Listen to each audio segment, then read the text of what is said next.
Mondays are always a struggle, but this one's going to be a real uphill battle. Global financial markets are tanking again in the wake of US President Donald Trump's sweeping tariffs. Stock exchanges across Asia plunged at the start of the new week of trading, with fears growing of a global recession. Shares in Hong Kong are down more than 12%. It's the worst day in well over a decade. We've also seen slides in Taiwan, Japan, China, India and South Korea. As investors retreat, huge amounts of money have been wiped off companies' balance sheets worldwide. Despite the chaos on the markets, the US president has defended the steep tariffs he announced last week. I don't want anything to go down, but sometimes you have to take medicine to fix something.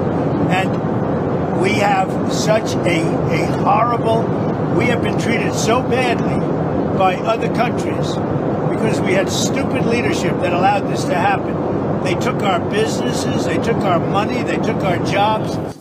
They're calling it Ugly Monday. Let's take a look at the markets here in Europe, which are now just starting to open. This is the live scene at the Frankfurt Stock Exchange in Germany.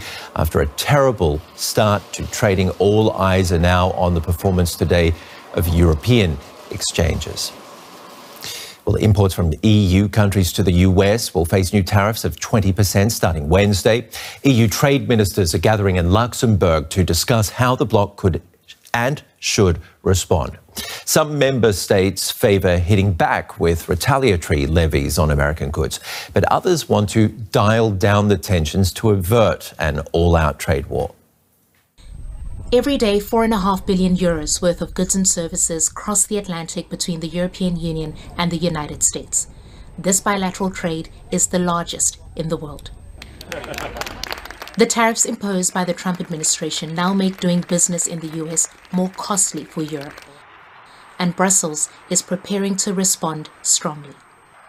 But the preferred option in the EU is a negotiated solution with Washington, Germany's finance minister even calling for removing all tariffs on all imports. The easiest way to assure balance and fairness is if everyone goes to zero, and then we have free trade and efficiency, economies of scale. The key is to send a signal that we are willing up to including reducing tariffs all the way to zero. This would be welcomed by the world's richest man. At the end of the day, I hope it is agreed that both Europe and the United States should move, ideally, in my view, to a zero tariff situation, effectively creating a free trade zone. Dropping tariffs bilaterally between the US and the EU most definitely would be the best outcome. Having cheaper trade between those two economies would benefit both of them.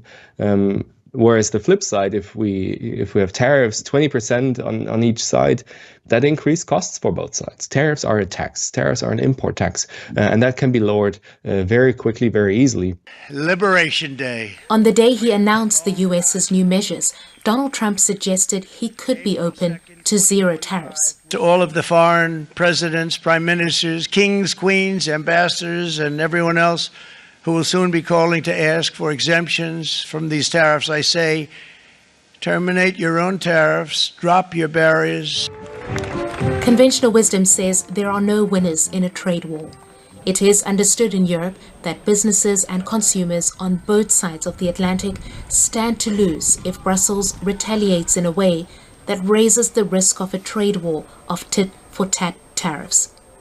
Calls for zero tariffs, a free trade zone between the EU and the US, are growing louder from business.